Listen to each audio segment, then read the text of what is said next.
and a very good morning to you. Welcome to another edition of Coffee and Stories. My name is Tudose Tianu, and I'm here this morning with Hartley, Miller-Ordorica, and Baran. Welcome to another edition of Coffee and Stories.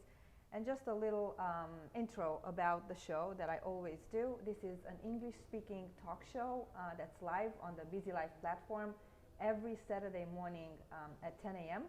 And I created this space for the expats, the expatriates, the repatriates living in Romania, for the Romanians that are part of the diaspora, for the professionals in multinationals, for everybody who enjoys this English language space and is attached to the values that pertain to it.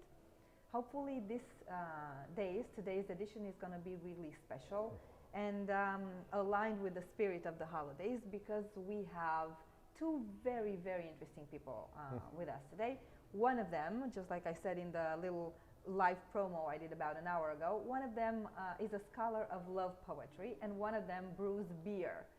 So we'll see who's who in a second.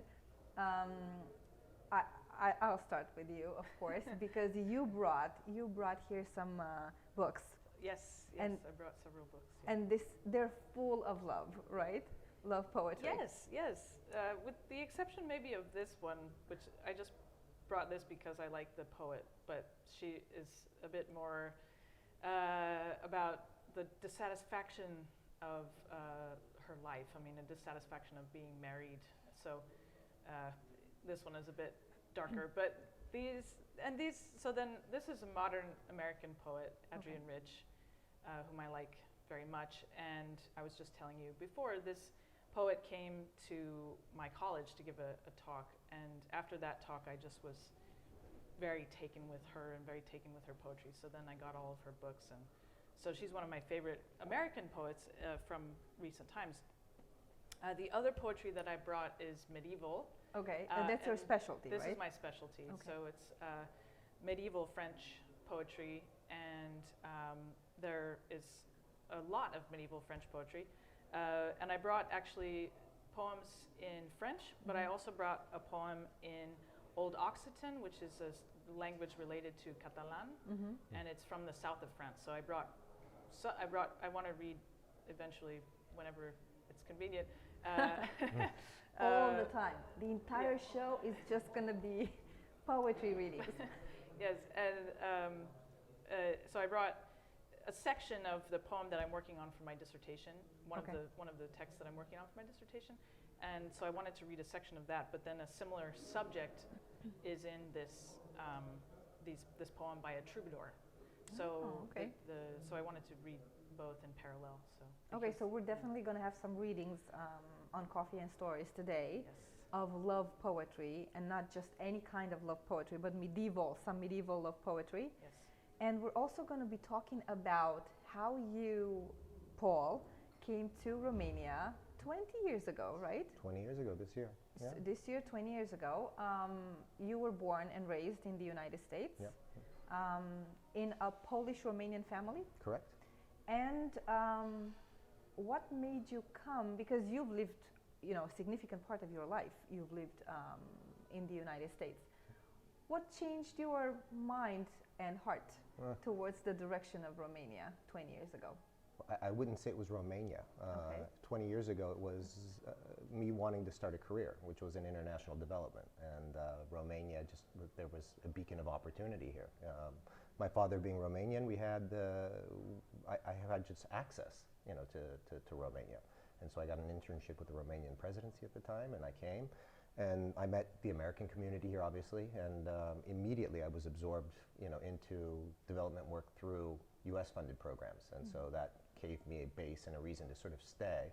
And then, I met what became my wife, and I had my personal life sort of grow, and friendships that grew out of that, and so it just naturally kind of the bricks were the foundation was laid, and life sort of appeared. I was young and things evolved that way, and I think that's how it happened. But it was never on my radar. I mean, if you had asked me exactly 20 years ago, do I plan on being here? No way. I mean, there was no question in my mind that I was going to stay here. Or but where would home be? I had no idea yet. So I knew I would just be sort of in the world moving for a while.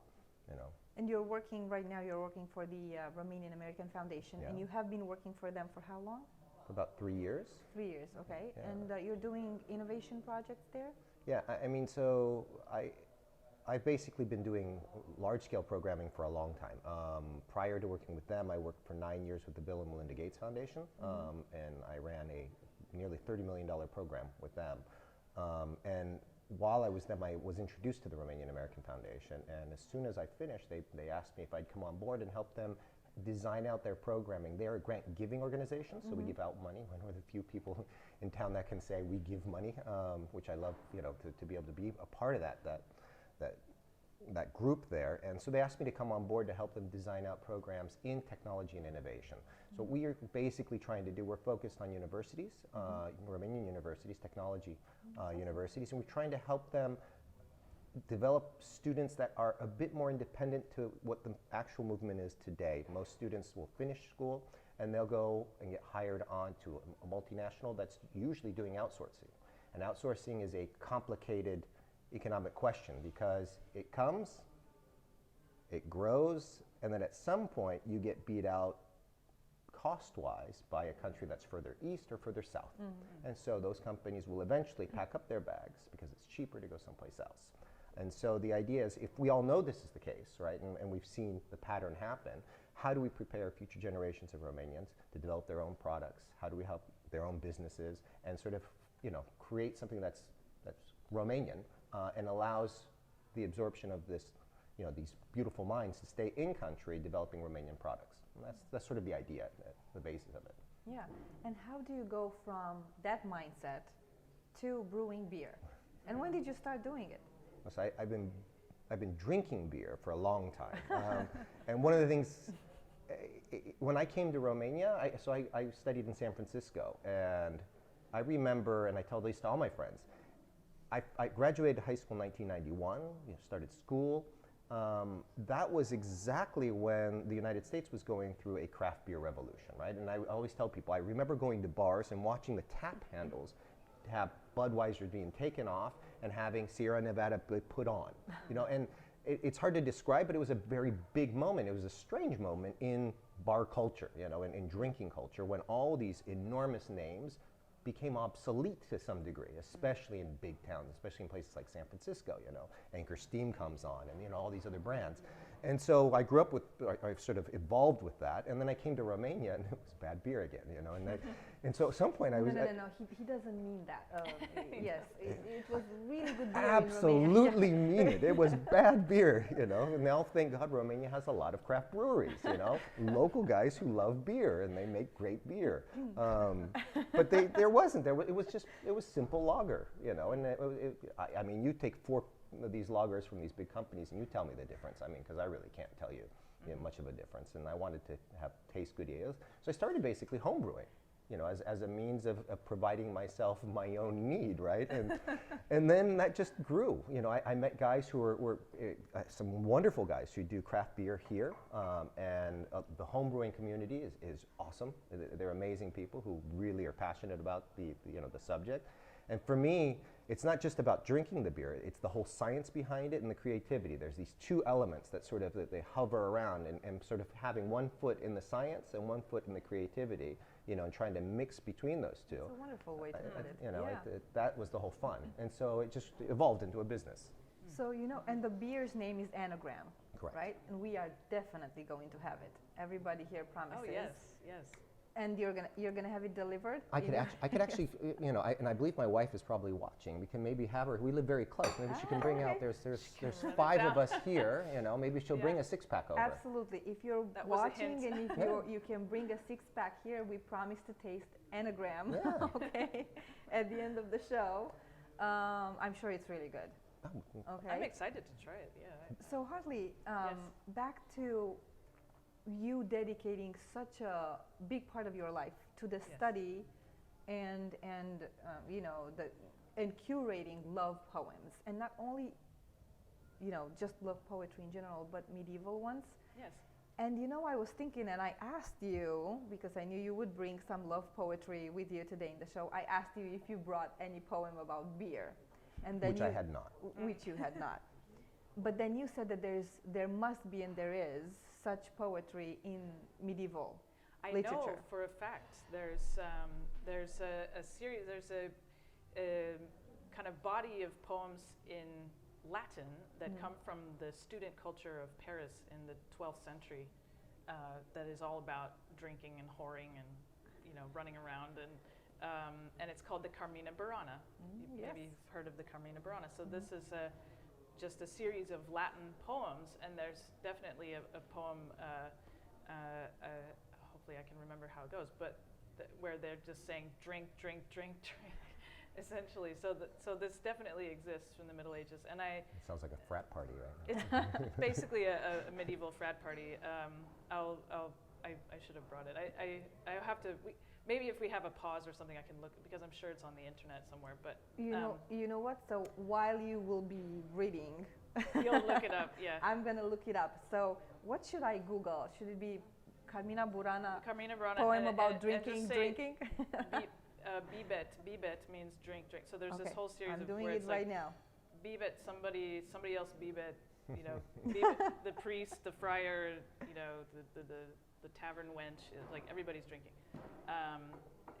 And I also wanted to, I know, I had a friend when I was doing my master's degree, actually a Mexican, whom we called the Mexican Viking. Okay. Because he was a guy, maybe he'll find this and say, oh, that's me.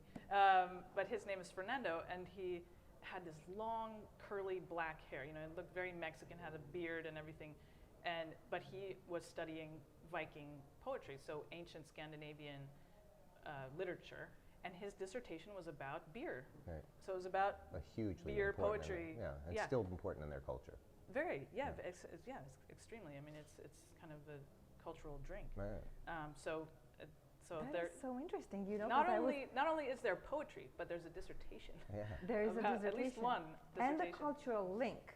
Yeah. Because so yesterday evening, with a really good friend of mine, I savored some 20-year-old wine, wonderful wine, and there was some poetry reading and some, prose reading involved, and there is definitely a connection between, drinking, let's say, some good quality alcohol, I would say, and intellectual stimulation. For sure. And well, Hemingway, right? He was famous right. for saying you write when you're drunk and you edit when you're sober. Right? Yes. Don't let your kids watch today's show, okay? This mood is just because it's between Christmas and New Year's Eve, and we will do some significant tasting, not drinking, but tasting. Yes. That's pre-New Year's. Pre-New Year's party. Yes. Yeah. So poetry and beer go really well together. That's the conclusion. That's why I thought of the and writing and literature in general. Yes. Yeah, Right. Why don't we go ahead and listen to some wonderful words of love? Well, actually, I was just thinking, because the poem, I think I might read this, even though this is later. This is from the 12th. This troubadour Just let one. me show it on the camera. This is Yeah, Le sure. Roman de la Rose, Guillaume de Loris et Jean de Meun. Jean de Meun. Yeah, there it is. Okay. That's my very beat up. And I can see, I love it. I can see that you actually worked with it. You actually read it. I love seeing books like that. Yeah. It's wonderful. Yeah. My books don't look like that. No, I can see you were serious about it. Well, and you can see all the notes. Oh my God, that I have all the in it. notes, yes. So it's kind of crazy. But I just was thinking, because we're talking about intoxication and alcohol, and so what I had chosen, just because it's one of my favorite parts of this. So this is actually a poetic romance. So it's a long. You can see it's a narrative poem. So it's not a poem like with stanzas. It's a narrative poem, because in the Middle Ages, if you had a long narrative, at least until the 13th century, you wrote it in verse. So this is a verse, sort of like the Iliad or the Odyssey, or you needed those long versified texts. So wait, I just lost my place. Oh, here we go.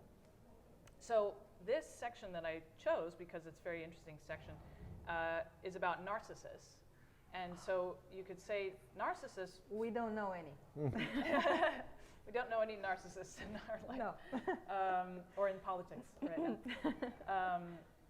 But it just occurred to me that maybe this could be understood as intoxication, and especially because it's in a liquid, it's a pond that he basically falls in love with, and he doesn't fall into the pond, but it seems to me there's this kind of perhaps interpretation that could tie in with intoxication. So that just was my idea, but I didn't think of that before now. So there, you see, a talk show opens up new interpretive possibilities. Oh, so here I've got to read it. I'll read part of it in Old French. Okay. And then I'll read the translation, just to, so everybody knows what we're talking about here. Okay, so everybody get ready, okay? So put your coffee down and listen. Narcissus fu un demoisios que amors tint en ses recios, et tant le sod amors destraindre, et tant le fils pleureur et plaindre, qu'il le convint à rendre l'âme. Car Echo, une haute dame, l'avouait aimé plus que rien n'est, et fut pour lui si malmené qu'elle dit qu'il lui donnerait sa mort ou elle se mourrait. So this is basically setting up the story of Narcissus. Okay. So now I'll switch into the English. Just, Okay. But first, tell us what it said. Maybe we generally need some beer before we listen to it. Yeah, it's just like, you understand things that you didn't expect to understand. It's very musical. My pre-noon sales will grow exponentially after this show. Yeah. Right? Beer for breakfast. From me, I'll buy some. So he says, and when I'm reading, you'll see that Old French sounds more like Spanish. It's pronounced with the I was thinking about that, yeah. It's pronounced with the r. You say all of the letters, unlike in modern French where there are many letters that aren't pronounced. So this basically says, Narcissus fut un demoisios, which means Narcissus was a young man. In French, now you have demoiselle, which means a young woman, and you don't have a male equivalent to that. You would say un jeune homme, but in Old French you have demoisios, which is the equivalent of demoiselle, but it's the male equivalent. So Narcissus was a young man that love caught in his nets, and amors, love, knew how to distract him so much or make him crazy so much that he made him cry and lament. So that's plorer et plaindre. So plaindre, that's like complain. And to such a point that he had to give up the ghost. He died. He had to die. Because Echo, a lady of noble birth, had loved him more than anything born, and was so badly treated by him that she said, she would die if he didn't give her his love. So that was the first part that I wrote, that I read. So that's my free translation. Okay. Impromptu translation, and I'll just read the English. And so I don't know if you could hear the versifying in how I read it, but I did. It's 8 syllables per line, and there's always a rhyme couplet. It's rhyming couplets. So I'll just read really quickly the translation. So this is a translation by Francis Horgan, who's a scholar of French. The Romance of the Rose. Yeah, this is the Romance of the Rose in the English version. Okay, so have it with beer or wine. This would be great. I've never, I never thought about it. I mean, I've definitely sat of an evening reading this kind of stuff, but we it's need usually to go to Ireland. It's usually with That's a tea. what they do. Yeah. In Ireland, they'll do entire readings in bars to this day, right? Where they're over beer, and it's wonderful. I actually think we should have it's Coffee amazing. and Stories midnight version. Midnight version, yeah. Yeah. Not midnight, maybe like 8 p.m., right? Or like 10 p.m. 10 p.m. Midnight is getting a bit. Yeah. I'm gonna start considering it. It's a good idea. Okay, so here's just a brief translation. So it says, Narcissus was a young man whom love caught in his snares, and so tormented him and made him weep and groan that he must needs die. That's a very archaic formulation, isn't it? For Echo, a noble lady, had loved him more than any living thing, and was so distressed on his account that she said she would die if he did not give her his love. And so I'll keep reading. That's the only part that I read in the original. In the original. But I'll French. just read a bit more in the translation. But he was so haughty, so proud of his own beauty, that he would not grant her his love in spite of her requests and prayers. When she heard him refuse, her grief and anger were so great that she held him in such contempt that she died at once. But just before she died, she asked and prayed God that the hard-hearted Narcissus, whom she had found so unwilling a lover, should one day be tortured and tormented by just such a love as hers, for which he could expect no cure. Thus, he who so basely refused loyal lovers might understand and realize how much they suffered. Since that prayer was reasonable, God granted it, for one day when Narcissus was returning from hunting, he happened to seek the shade of a pine by the clear, pure spring. He had followed the hunt uphill and down and had endured such hardship that he was thirsty, for the heat was fierce and he was breathless with weariness. When he came to the spring shaded by the branches of the pine tree, he decided to drink there and lay face down on the ground above the spring to drink from it. And so it was that he saw in the bright, clean water his own face, his nose, and his mouth, and he was at once astounded. Sorry, I turned the wrong page.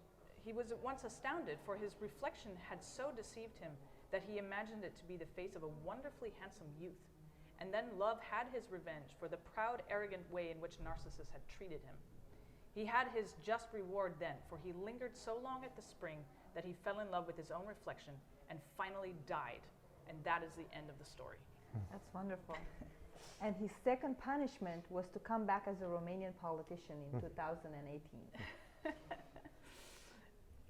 Yeah, that was our punishment. That was our punishment. Our punishment, yes. Yeah, Narcissus is everywhere, I would say. But just country. like Echo, Echo is the innocent victim, so maybe we're actually Echo in this situation. That's wonderful. That's a wonderful wonderful way. Because we to love, put we're it. so trusting and we love and we have such high hopes, and then we're just betrayed. That's right. And they don't love us back. That's right. You're absolutely right. This is just freestyling here. I don't, I could So maybe write a blog post about this later. Just imagining that you've lived part of your life in this kind of energy and studying people's emotions in connection with their culture. So understanding various cultures through the way they talk about love is very important, because usually if you listen to conversations, this is one of the reasons why Coffee and Stories exist, because I felt the need for a different kind of conversation. A positive one, a relaxed one where we don't talk about Romanian politics. Yes. We can talk about politics in other times, maybe, but We're sort of we're alluding to contemporary Romanian politics. Yeah. Unless maybe I invite somebody who's a comedian and they can do a stand-up show about it. That we can do on Coffee and Stories. Yeah. But just creating the environment for something like this to be a part of a conversation that helps you feel so good about your life and about your day. And of course, together with, a glass of really good beer, now that creates relationships, which is really wonderful. So can I take off on something that you just said? Yes, please. Which is, you said that it's having, for me, spent really a lot of energy in it, but this is what I love, and I'm trying to make my career out of studying these things and teaching and writing about this poetry. But you said that to get to know the emotions of another culture through the poetry, that's very fascinating, and it's actually a topic that many people have explored in connection with the medieval world, because medieval culture is, they say the past is a foreign country, so medieval times we have access to this past through things like poetry, through the material culture, through things that are left, like especially cathedrals. I mean, architecture, art, different material arts. But it's very hard to understand how people felt in a different time, and emotions were expressed differently in poetry. So I mean, I think you have some modern poetry to read. So it might be interesting to think about how we automatically maybe understand what this poet means, because we also express our emotions using similar vocabulary, using similar images, having similar expectations about how to express emotion. And something like a poem that we read now strikes us as being true. We don't necessarily have to question it in the way that we have to question a medieval poem, because a medieval poem, you hear somebody talk about Narcissus falling into the fountain, or falling in love with his image. So we interpret this in a different way. We interpret it in the context of narcissism, because we already have this concept of narcissism that exists now because of history. But for the medieval reader, I think that idea of narcissism isn't so much that there's a type of person that is a narcissist. It's more that there was Narcissus, and Narcissus was in love with himself. So they still are thinking of Narcissus as a tragic case of self-absorption, but they haven't yet invented that word narcissist. And so there's more a sense of that this is more about a tragedy. Plus, looking into a mirror, you have to think about medieval mirrors. Medieval people didn't have mirrors. There was an ability to reflect. Yeah, there was reflection. An image, but a medieval mirror would have to be a very highly polished surface. They were very rare, So to have a mirror mentioned in anything, or a reflection, is automatically very. That I think for a medieval person is they pay attention in a way that is very focused. Or, I mean, I don't know how medieval people felt, because that's precisely the point. We can't know that, but it seems from images, from texts, that as soon as you see a mirror, pay attention, because something important is happening. I thought the most interesting character, though, was Echo. Yes. Because Echo, in the reaction, the anger, right, asking the gods to punish, right, is something that is more similar to what you would see in Greek, right, rather than modern. Definitely. Because we're in modern more, especially with Lutheranism and what's happened, the victim would sort of internalize that and assume, right, they wouldn't lash out, because it would be unacceptable to lash out, right? You would have to sort of take that pain and endure it yourself. And so there's a change in history at some point, right, where that person would no longer react that way. It wouldn't be expressed in that way. They may crawl into a hole and die by themselves without asking to banish or to hurt that other person, where it was totally acceptable here. And that's fascinating, because I'm curious when that happened, Absolutely. I love that character. Actually, in this particular text, The Romance of the Rose, this author gives more importance to Echo, because in the original myth, one of the first tellings in Ovid, which is the text that this author knows the best, Ovid, basically Echo is a disembodied voice.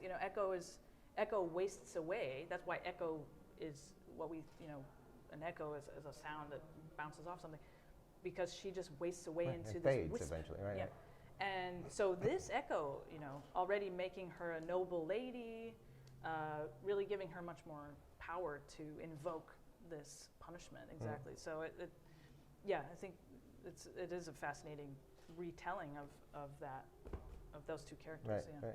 So that makes me think about what we create as cultural symbols and what endures through time. And in fact, I recently wrote, I'm not sure if it was published yet, but I just wrote an article about the ball dropping in Times Square on New Year's Eve. And the idea came to me by way of comparing apples and pears, comparing the 1907 Peasants' Revolt in Romania to the 1907 creation of the cultural symbol that was the ball dropping on top of the New York Times building in Times Square.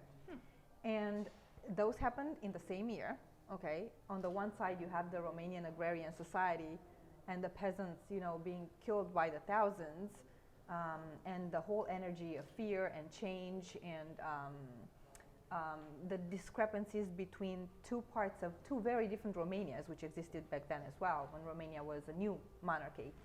And on the other side, you have the creativity and innovation and free spirit in the United States, where the New York Times owner was looking for a symbol, looking for a sign that would endure through time that he can associate with his brand.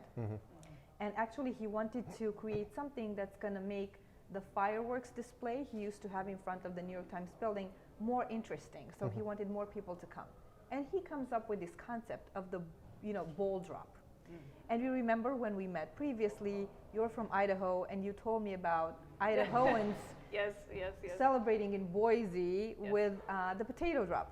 The potato right? drop, yes. Now, we drop a potato, exactly. At midnight on New Year's Eve.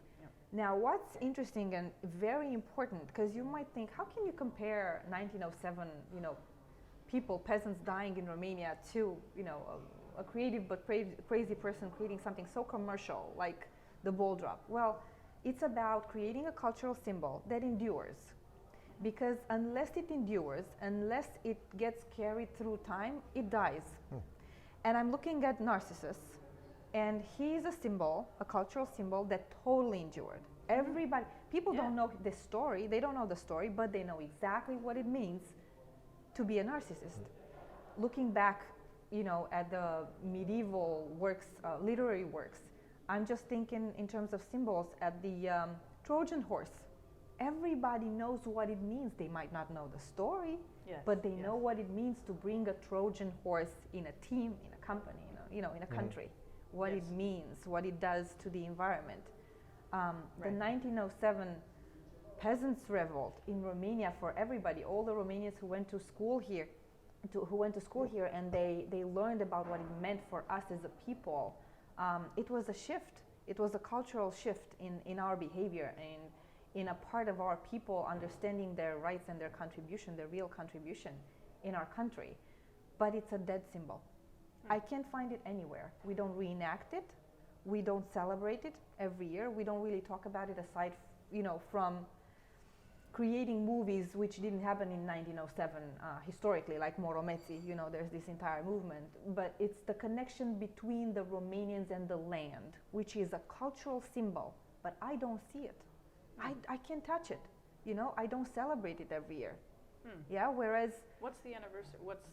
Is there an anniversary? It's not really an anniversary. It's like this year, every single Romanian teenager learns in school about 1907 as being the year of the Romanian peasants' revolt against being oppressed and against being threatened with the severing of that relationship.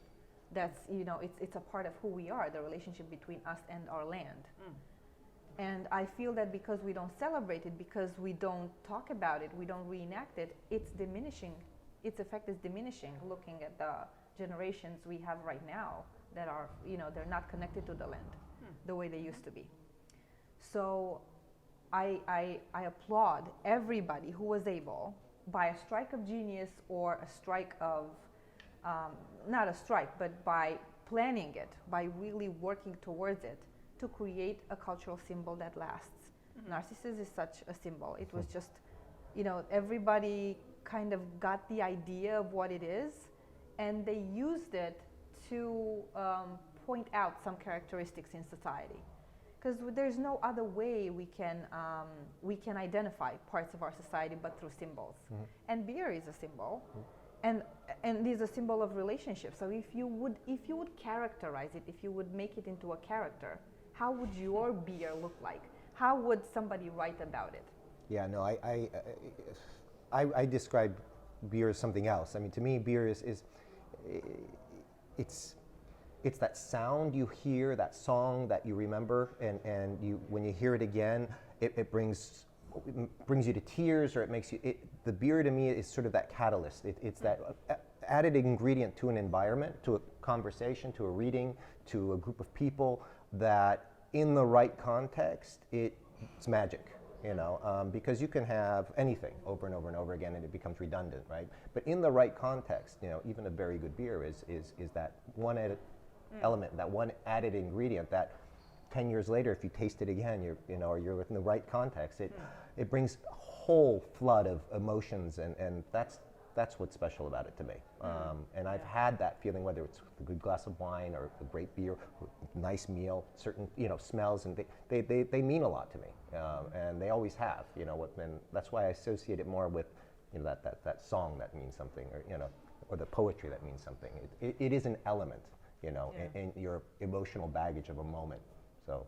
Yeah, as you're talking about that, I'm just remembering Guinness in particular, because I remember going to Ireland and I never, because I'm a rather petite little person, so I never drank a lot of beer just because it would really hit me. So, but going to Ireland and this beer that's so heavy and massive, and they give you this pint of it, and I just have this. If I drink a Guinness again, which I did this previous year, you can see how infrequently I drink it, because I remember like every time that I've had a Guinness. But I had a glass of Guinness this past fall, and it immediately took me back to Ireland, to that trip, which was during college. Yeah, those great emotions. And so I definitely know what you mean. And in terms of a symbol, I mean, I think it's like, it is more the, Guinness could be a symbol of Ireland, or beer could be a symbol of, I don't know, Germany, or with Oktoberfest, so there are maybe some cultural symbols that get created in relation to these, but it's almost like everybody's experience. I mean, again, going back really to the question of emotion, everybody's experience of any emotion or any sensation is so unique that you can't really say, if each of us says, oh, how's your coffee? Oh, I love the taste of this coffee.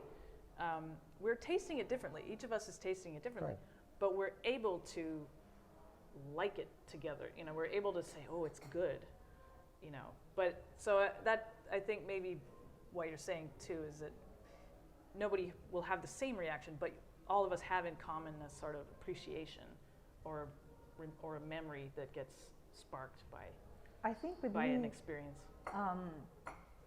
All of these ingredients, beer and poetry, they can only mean something in conversation. Right. In a relationship between two people or among several other people, if you taste it on your own, if you read it on your own, it impacts you at a certain level. But like anything in life, it doesn't bring you the most happiness and joy unless you share it. So obviously around, a nice table, be it Christmas or Thanksgiving in the United States, where you share conversations about things, similarities come forth. So that's why you're able to say, I love the wine, I love it too, or I love the beer, or I love the coffee. Because what you're looking for is a way to relate to somebody else. And maybe those things wouldn't even be needed if we would be able to totally empathize with somebody else. But we do it through symbols. We do it by sharing common experiences. The same words that we understand, the same kind of beer that we like. It's the magic of conversation. It's what it's my favorite thing to do, actually. Just creating powerful relationships through conversation. So I'm going to read a poem written by a Romanian poet, contemporary poet, that I recently found out about, and I had just been gifted her book yesterday evening. Her name is Tara Scurtu, and I really, really like this poem. The title is in Romanian, but she writes in English. The title is Șoricel, which is mouse, little mouse. The soul is a white mouse burrowed inside the mouth of a sleeping child until he yawns.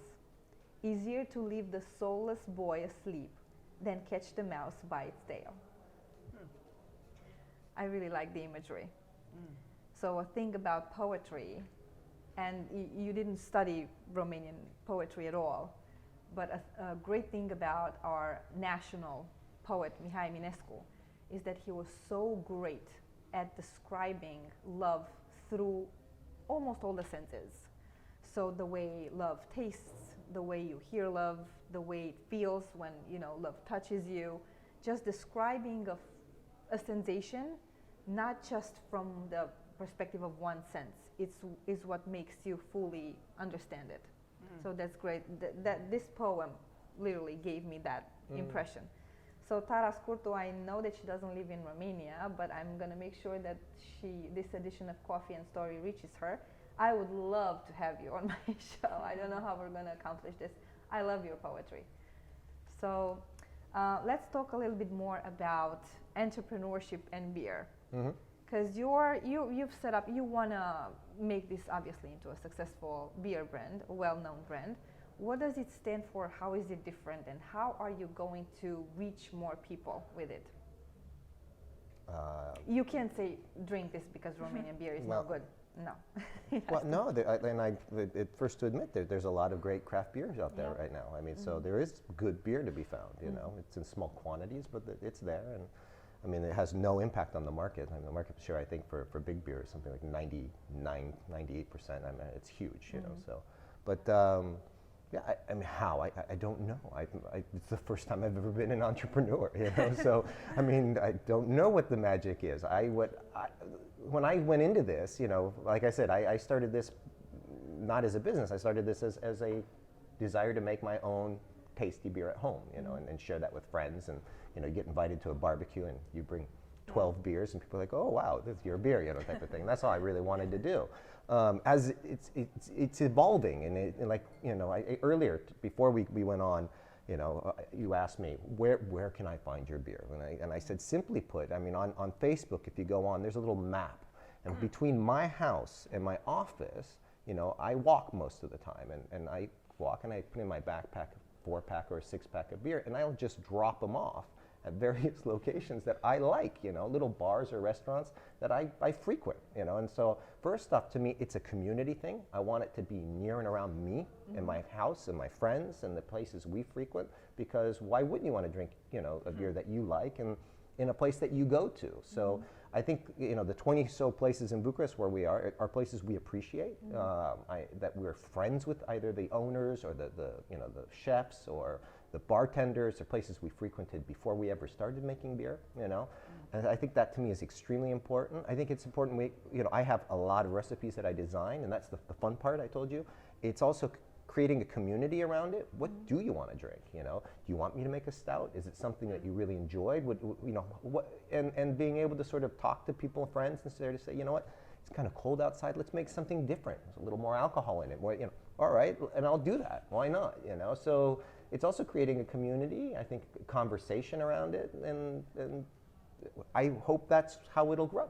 A community beer. Yeah, basically. Right? Yeah. What kind of people are in this community? Well, I mean, so to me, it's very American. You know, when I go home, I have microbreweries where I go visit, and these guys are amazing. You know, I'll tell them that I'm doing the same thing in Romania, and they'll give me tips, and they'll invite me to brew days, and we'll talk, and my friends go to the same places, and so it's very much part of the community that we live in, you know. And so my vision was trying to create something similar to that in Romania, something where people can talk and, you know, offer, and we can not talk about beer and be in the brewery, and we can. It just creating a space where people feel comfortable, you know, and that's how I see it, you know, in the States. And like I said, it evolves as you evolve. So I need to rectify something. I said that Tara Scurtu, the poet, whose poem I just read, she is an American, but she lives in Romania. So there's absolutely no excuse why she wouldn't be on Coffee and Stories. I'll make sure she gets an invite. And you know, I promised I can't just invite Americans to all the Coffee and Stories editions. So if you're watching, dear expatriates from any other country but the United States, please send me a message, and we want to hear as many of your fascinating stories as possible, because it's all about the conversation. And the show is not over. I just wanted to rectify something. You know, you said that the point of crafting this beer, in a way, I see it as uniting a potential community. You're taking something that's really good, that has a story behind it. It's also personal because it pertains to your own story. And you're having people catalyze. You know, it's a catalyst for people's relationship. It's great. You can do it with other things than beer, but it depends what's close to you and what is it, what's what's the medium you're going to use to create that community. I think as a part of uniting communities, you know, cultural symbols, but also personal touches, like, you know, I create my own beer, or I design my own clothes. There are so many examples of people who created communities around values like this. We should do more of this in Romania, more of creating communities around various values. And now I want to go to you, because you are married to the Mexican ambassador to Romania. To Romania, yes. Ambassador Ordorica. And you have been in Bucharest for close to 2 years, correct? No, just a year. Just a year. Okay, so just a year. And prior to this, where have you been? With my husband? Or yes, with me? With your husband. We lived in McAllen, Texas. Okay. That was where we lived previously. Mm-hmm. During that time, I also was going back and forth between McAllen and Princeton, New Jersey, so I could work on my studies. Mm-hmm. So I spent some months in Princeton at different times. So, and I was born in New York City, so my godfather always says they can't take that away from her. Right. So I'm a New Yorker also in spirit. But with my husband, he was previously posted in McAllen as the consul of Mexico in McAllen, Texas, Mm-hmm. and then prior to that, he was in Boise, Idaho, and that's where we met. That's So, how yeah. you know about the potato drop. Oh, well, you know, the potato drop is actually, it's relatively new. I think they started doing it about 5 or 6 years ago. Really? So it took them, a while I don't know who started this, but some brilliant entrepreneur started the potato drop, and maybe it was the time that it took to make the potato. I don't know, because it's really quite big, a large yeah. potato. Oh, wow. Yeah. And they have to get it on a crane and get everybody organized and everything. So. But I asked you about your husband, and because he's from Mexico, and He's from Mexico, yeah. they have such a romantic culture. Yes. So how does that show up in your community? Because obviously your community is Mexican American. Yes. How do you see those values combined? What do you talk about around your dinner table? And does poetry always come up, or does he say enough poetry today, so that's it, no more? No. Or if it's poetry, it's going to be Mexican poetry. Well, when you say my community, do you mean our house? Or Yes, do you mean, yes. Well, that is funny, because even though I studied love poetry, I'm still Anglo. I'm a gringa, so I tend to be a bit more reserved, and I tend to be, I don't like public displays of affection. It makes me a bit uncomfortable.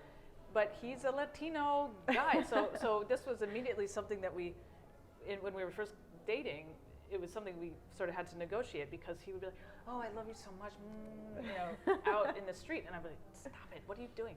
And so Write me a letter. I'm a Latino. Yeah, exactly. Write me a letter so I can read it and then go, "Oh, okay, yeah." No, but he this was something that did come up early on, was this Latino kind of effusiveness about love and affection, and of course the music, the bachata and salsa music, and all this type of music that is tends to be Latino music is just completely different, I would say, from what you might generally call sort of Anglo-American music, which is more rock or pop music, and of course everybody knows how to dance in their own way, but the Mexicans know how to dance in just a completely, it's like a different level of dancing, and so yeah, I mean, this was something that definitely, it wasn't a cultural clash, but it was a cultural meeting where we had to. You had been studying love for so long, Yes. and then you met somebody who embodies all the qualities, right? Because Yeah. it's so. Yeah. And you're right. There are cultures who find it easier to express their emotions and feelings. And I used to work in the United States. Mexicans it's constant expressions of it. I mean, and the way they write to each other is very. I mean, I'm not trying to speak for all Mexicans here, because I'm not Mexican. But I also noticed this recently, because for Christmas, sending messages for Christmas, sending congratulations. My husband also just recently had a birthday, so they write these long messages that are these very Baroque kind of. May you have all the happiness in the world, and you blah blah blah. And me, I write to my family like Merry Christmas with a little Christmas tree. And that's all I write. I don't write in verse. No. verse emojis. First now that's a Emoji concept. verse. But it's a different, it is a different, different expectations of what expressing emotion means, So, because in my family, which tends to be also, perhaps it's the Western thing, we tend to be sort of like, yep, good to see you, okay, good, but the Mexicans, of course, are just so, everybody's kissing and 25 hugging. kisses and hugs. So in terms of love, I think it definitely has taught me a lesson about love. And of course, before I met my husband, I had never been in love. And so that is interesting for my academic subject, which I just loved medieval literature, so I was always saying, which is all about love. But it's not about love in a way that I think I can necessarily learn from. And it's a cliche, but you probably can't know about love until you've fallen in love. You can't really know what that feels like until it's happened to you. And so falling in love for me was, of course, an education in love, and what that feels like. The experience, the feelings, but also the negotiation with the other person. I don't know how you feel. I mean, you're married as well. We're going to get to that in a second. Yeah, but and you've been married before as well. So, it's really you realize that, okay, being in love is also, it's not a rosy basket of fruit either. There's a negotiation that has some thorns in there. There's some thorns, Yeah, exactly. I would say that 99% of all love poetry is poetry of despair. This is the romance of suffering. This is the romance of the rose. Yeah. The rose has thorns. Right, of yeah. course. So, yeah.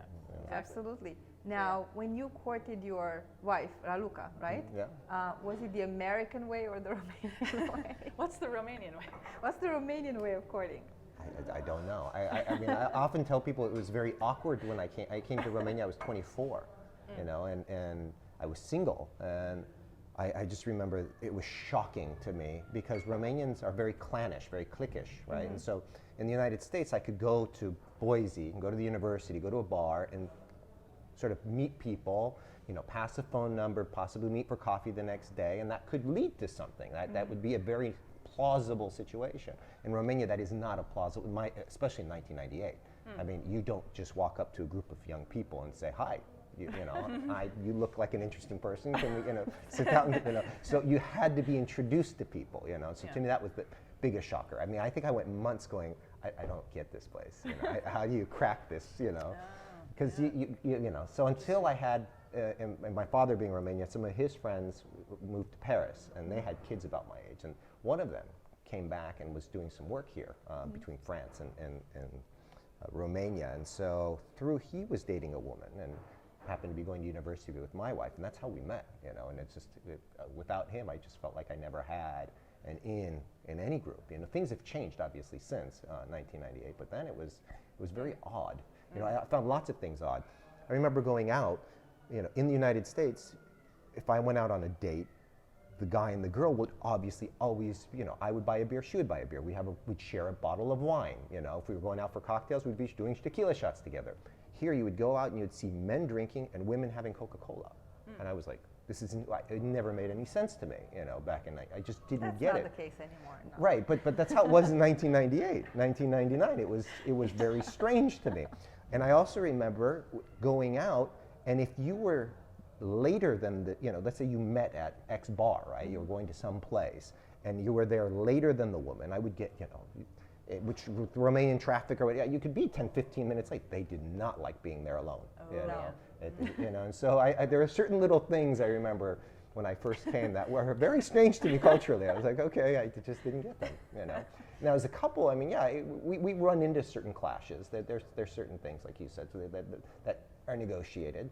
For the most part, it's fine, but I would definitely say it is a Latin versus Anglo clash. And I think that in my case, very similar. My wife is Romanian, and then there's certain Latin elements to that, and where, family is an interesting thing.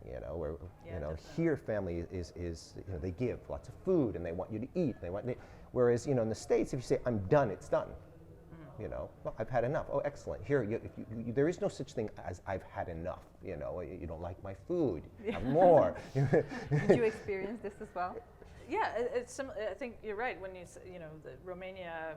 I think Guillermo anyway, and me too. You know, feel very at home, and it's very warm in Romania because of there's a certain Latin sort of element, and it's true that the generosity and definitely there's just more food than it would be humanly possible to eat it all. But they you gotta just keep. You gotta try to keep up, right? Try to keep up. So, yeah. You know, there are two traits in my mind and my heart that are so specific to Romanians, and they go together. They're really interlinked. Romanians are first curious, and then they're generous. So generosity and curiosity, you know, they say curiosity killed the cat. Well, it didn't kill Romanians for centuries. Romanians have to know everything. And by the way, do you know how people get married in Romania? Well, their aunts and I don't know, cousins and whatever, they find you a girl. So you need to find a girl in Romania, your neighbor, your aunt, your grandma, and their friends, they're going to find you a girl. They have a girl for you. Right. Okay, that's the Romanian. That's the Romanian. It used to be the Romanian way. Now, I don't know, it's your friend on Facebook. It's going to invite you to watch party. Yeah. But yes, we have this innate generosity as a people, and I actually have had Americans say that about me in the United States. Wow, you're so kind, and wow, you're so giving. I never even thought about that. It's just the way that we are, and most people are like that, but I guess it's obvious because you're generous with what? You're generous with interaction, with you know, giving people hugs and kisses and feeling close to them and sharing about yourself. And sharing about yourself, talking about yourself, is such a Romanian trait. You will not find it necessarily in the United States, in Germany, Switzerland, Austria, in Great Britain. You're not going to find people who are going to give you their entire life story in 15 minutes, you know, the short version right after they meet you. Well, in Romania, it's totally possible. You're going to meet somebody and they're going to tell you everything about their life. I do it quite often so, in the first 15 minutes. But that's because there's an innate curiosity in us. We need to know. And who drives Romanian crazy? Their friends, their family. I mean, everybody knows that, you know, they need to know everything about Have you seen this? There was a thing on Facebook going around that was this sort of, they called it, I think, Romanian Christmas bingo or something. So, and it was all these things that had to happen, like, you know, about the sarmale, or the family asking, when are you going to get married? Christmas, you know, if you got asked, when are you going to get married 3 times, you get the, you know, you get, there was a whole, it was hilarious. That's I mean, you should, I'll find it and send it to you. Oh, I would love to see that. Romanian Christmas bingo, you know, all the crazy things that have to happen to you in Romania. Facebook was created for Romanians. Was that online? Yeah. Yeah, it was on. I was on Facebook the other day. Oh, it was on Facebook. Okay. I'll have to find it. So Facebook must right now appease the curiosity, the exaggerated curiosity of so many Romanians, because you just open it up and it saves you time. You're gonna find out, you know, things about your. And I love the fact that on Facebook you can list your relationships, like your familial relationships. Who's your aunt and uncle and cousin? Right. That's that must be very useful for a Romanian. I'm just thinking, you know, there's no feature on Facebook right now where I have a bunch of uncles and cousins and aunts on Facebook. I would just love to wake up in the morning and somehow push a button and say family world. So I would have all my 20 relatives and instantly see on Facebook what they've been doing that day or yesterday. So I don't like need to make phone calls. I just know exactly what they do. I think you could. I think there's a family feed. I think you can get just a family feed. Oh my God. Okay, he'll tutor you. Oh yes. So please do. Now I'm gonna know everything about everybody. That's a good idea. I would like to do that too, because you see? Yeah. Well, because I know, like, when I want to just share stuff with my kids, for instance, just to my sister, my parents, or some, you know, my closest friends, I can do that, right? And it's just like a family, you know, a close friend feed, and you just send it out to 15, 20 people. You know? So you can do it. Yeah. So do you? Sorry. No, go ahead. Do you still celebrate Thanksgiving every year? Yes. Having been here 20 years. Yes. Yeah. Every year. Yeah. And it's some things have become more. I think my desire to sort of provide that for my kids. You know, I have 2 boys, and so because we don't live in the United States, but they are U.S. citizens as well. I want them to know some of the cultural things that we do. You know, Yeah, so yeah. I do. Thanksgiving. Thanksgiving is one of the big ones. Okay, I have to interrupt you guys Yes. because apparently the hour is over. I can't believe it. Oh. And we can't end without our lovely team moment in the end of our show. All right. We end each coffee and stories with something sweet. With and gold. these are with Gold. It's a gold Gold Is it- bar. is it- we Gold get to bars. leave. Team chocolate. Great. We get a gold And bar. what's special about Team, which means Te Iubesc Mult, is the lovely Belgian quality chocolates inside. But inside every box of Team, there is a message. And usually in these boxes, you have messages of love. For coffee and stories, these messages sometimes include philosophical quotes. But today, considering the fact that we had a love scholar here, I kept the love messages inside the Team chocolate. And I'm going to have each of you read one message. We're going to start with Hartley. Okay.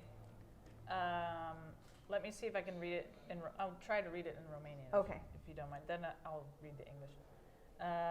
Viața e un somn, iar dragostea e al sau vis. Deci, dacă ai iubit, se cheamă ca ai si trăit. Kai și trăit. Ca Great. și trăit. And it's a quote there, from? there weren't the it's from Alfred de Musset. Oh, and you read this before. Well, think you so. read it in English. Yeah. Yeah. Not from this bar though. No. So Okay. should I read the English or should I? No, it's fine. The Romanian version is Okay. perfect. Now, you go ahead and read yours, Paul. So I'm Nezami Ganjavi. Iubirea e doar aceea care nu scade și câte vreme va exista, nu se va abate de la calea sa. That's great. And I have, dacă aș fi avut o floare pentru fiecare moment în care m-am gândit la tine, aș putea să mă plimb prin propria mea grădină pentru totdeauna. Alfred Tennyson. Excellent. Yeah. Beautiful. Great That's pronunciation. wonderful. This is better than gold. It's we- better than gold. Can we yes. eat them? Yes, go ahead and eat them. And thank you so much for watching yet another edition of Coffee and Stories. We're going to see each other on January 5th. So help us God. And have wonderful New Year's Eve parties.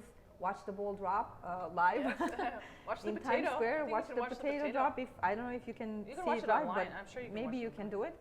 And the best to you and your families. Thank you. you for being Thank here. you. Thank you for having And us. Thanks have for having a- us. Yeah. Have a wonderful Saturday, everybody. Yeah. Happy New Year. Bye. Bye. Happy New Year.